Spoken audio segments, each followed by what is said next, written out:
রাজু, কাজটা তুই মোটেই ভালো করছ না। আয়সা হইতেছে আমার গ্রামের মাইয়া, তুই কি করছস? গোলা বন্ধা দইরাই না আমার এলাকার বাণিজ্য সব চাষ করতো। কাজটা কিন্তু ঠিক করছস? এইটা আমাকেও গ্রামের বাণিজ্যের ব্যাপার। মানুষদের কি আছে?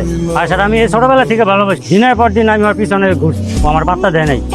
প্রসাদ দেখছেন ওখানে কেমন উঁচা গলায় কথা কয়। সময় মতো আমার মেয়েটা যদি রক্ষা না পাইতো আজকে আমার মায়েরা কি অবস্থা হইতো ঘর। আম্মা, আপনার মায়ে কিন্তু আমার লগে একটাই তা ছিল, কাউরে ওর লগে বিয়ে দিতে পারবেন না আমি ছাড়া। এটা এলাকার বাসী সবাই জান, বিয়ে দিতে হলে আমার লগেই দিতে হইব। আকাম যেহেতু করে আলাইছে, শাস্তি তো দিতেই হইব। শাস্তি হিসাবে ওর আমার লগে বিয়ে দিয়ে দেন, আমি মায়ের সাথে বিয়ে করতে রাজি।